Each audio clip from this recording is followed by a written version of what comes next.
must not become a nation of onlookers. America must not remain silent. If I was to pick 3 words to describe the community coalition, it would be hope. I think one of them would be resolve. Fearlessness. Politically sophisticated. Empowerment. Committed. Strategic. Sí se puede. Love thy neighbor. Self-determination. Community coalition means hope. Those words would be people, power, progress. Those are 3 words. Thank you. I can't say that I really do have positive memories about South LA during the 80s. You could see all the despair. A lot of it was due to economics. A number of factories that had been major employers for people in the area were shutting down. They took everything up and out of here.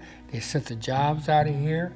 They sent everything overseas. And in this place, they put crack cocaine and guns. I think it became kind of a common experience to have the white light from the helicopter shone through your bedroom window, and you could hear the gunfire going on.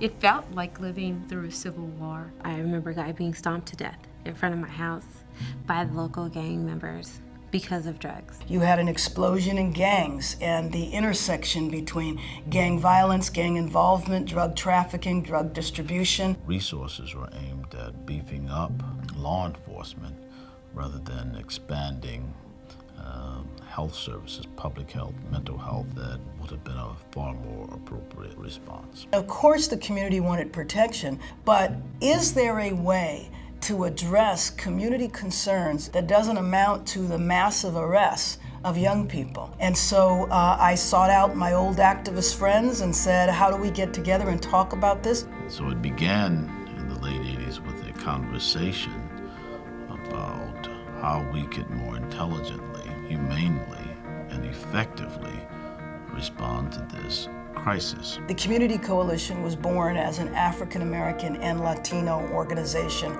with a goal in mind of coming up with a comprehensive solution to organize the community to address the despair, the hopelessness, and to turn that despair and hopelessness into action to empower the neighborhood residents and the youth to take back what was rightfully theirs, which was the neighborhood. Community Coalition has been a model of how to do organizing in Southern California. It's worked in a neighborhood and really gotten the authenticity of grassroots participation. It's built new alliances between African Americans and Latinos. The Community Coalition has been a pioneer in a number of ways. First of all, the concept that grassroots neighborhood folks, without the PhDs, without the MBAs necessarily, could come together across racial groups and say, we want to change the conditions of our neighborhood, and we're going to organize ourselves to advocate for ourselves. That's what Community Coalition does. It says, we're not going to baby you. We're going to not give you the fish, we're going to teach you to be the fisherman. That's very powerful. Each and every day, each and every week, the Community Coalition is showing that transformation is possible. And transformation is possible from within. I think by the 90s, someone came to my house. It was a Sylvia Castillo. And my heart just grew bigger. And I said, oh my God, we are going to work. We are united. This brings us up to the part of the Community Coalition story where we engaged in a door-to-door survey with over 1,000 folks. People identified the liquor store as being the backdrop for the one-stop Vice Center. They allowed their customers to sit out on the side of their building and drink this liquor. Behind the liquor store counter was the paraphernalia to cook crack cocaine. Sometimes they just go behind the trash bin and they would engage in sexual activity to raise the funds to be able to pay the crack dealer. So there was no respect. They went after data, they went after information, they got some maps, and they said, look at this, look at this. It's easier to find Tanqueray gin than it is to find a loaf of bread. Our research at the time showed that the state of Rhode Island, with 1.3 million residents, had just 280 liquor outlets, while South Los Angeles, with just 600,000 residents, had nearly triple the amount of liquor stores in a community just a fraction of the size. And this is where you see the racism and the inequity in planning and land use that we sought to challenge here at the Community Coalition. We were tired, we were miserable, and so we decided to do something about it. April 29th, the Rodney King verdict came out. There were fires that destroyed over 200 liquor stores. The liquor industry was wanting to fast track the liquor stores be rebuilt in South LA.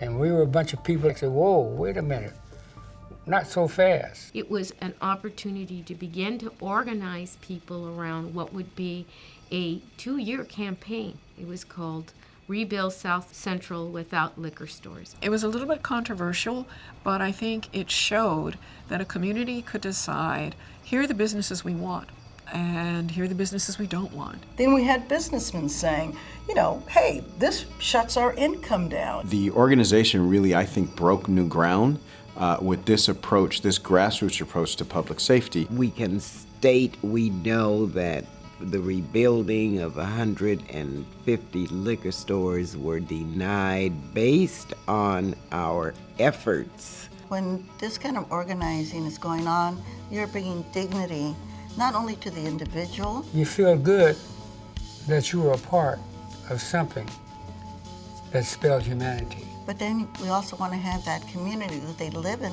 also be a representative of the dignity that they're feeling. I don't think there's been any work that's been more inspiring than that in the last 20 years of nonprofit work that I've seen. We have partnered on many occasions with community coalitions in helping hold responsible those locations, because when we do, all of the people that depend on rational services have every opportunity to up the ante and make the community the type of place where people can live in good ways, in healthy ways. We wanted solutions that built up the community as opposed to tore families apart. And that work has expanded to take an even broader view of land use as a solution to crime and violence in the community. And so we've done work at parks to see if we make the park family friendly, we clean the major thoroughfares through community-driven beautification progress. We think we can make a qualitative impact on how safe people feel in a neighborhood. To this moment, I can say I can walk my dog around because he's always begging me to walk him.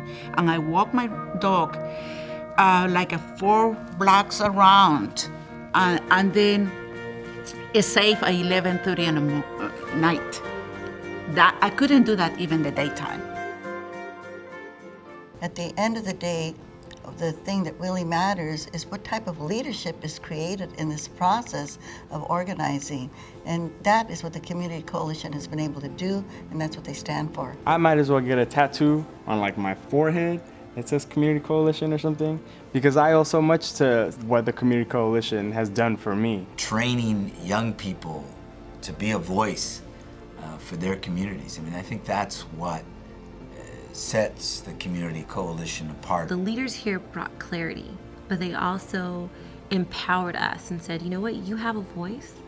We're going to teach you how to organize, and we're going to show you that you do have power. Go and spend any time with those young people. What you found out is that they have developed through these programs the capacities to feel like they can be effective in the world. And if they feel like they can be effective in the world, they know they can conquer that world by going to college, by getting an education, and by themselves going out to make a difference. If it wasn't for the Community Coalition, I wouldn't be attending San Francisco State. I wouldn't be living out on my own, and I wouldn't be having these amazing experiences. All my siblings have been involved in the Community Coalition. This here is my assistant. This is my brother. I've been here in the organization since I was 13 years old. Been here, like ever since. Just the fact that I could say, my brother graduated from college I'm getting emotional, but I'm proud because, I have a lot of older friends that their brothers, are in gangs, they're in drugs. And, I never told them this, but, I'm proud of you, dude, and I love you. Thank you, man.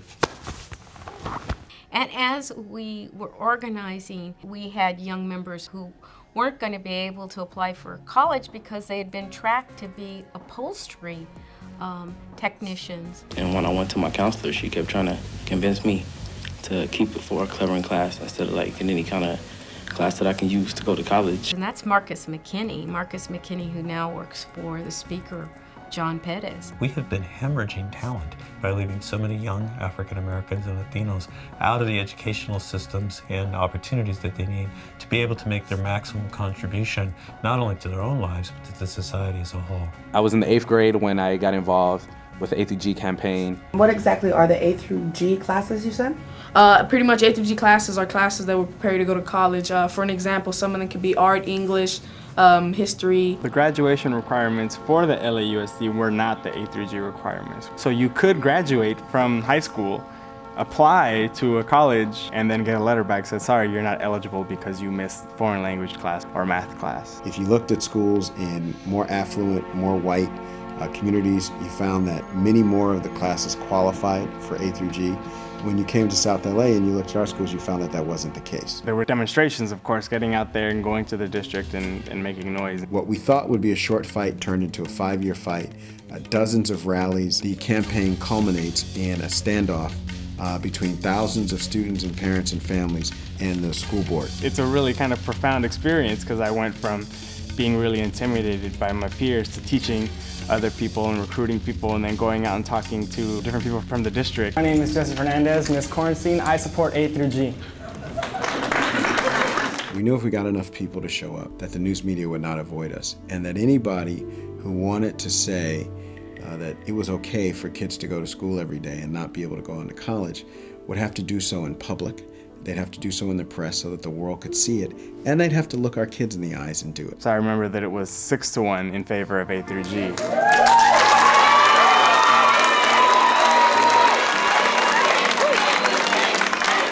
That victory was massive. It proved to me that I had the power to make something happen, that we had the power to make something happen together. That's what the Community Coalition probably does better than any organization we know, is understanding how to connect grassroots engagement and civic engagement into the halls of power. From that day going forward, young people and that board made college prep courses in LAUSD a civil right. I think one of the keys to the coalition's success over all these years is the fact that the coalition has always relied on the community. I got involved with the coalition because I was just tired of the status quo. We the people are the community. We the people have shared the same struggles. Everything that has ever moved in the benefit of the people of this country has been because everyday people get together, they understand their common struggle, and then come up together with a common solution. When you look at the crack cocaine epidemic, it was systemic. Every component of society was affected by it. It was the first time where you had a drug trend that impacted men and women equally.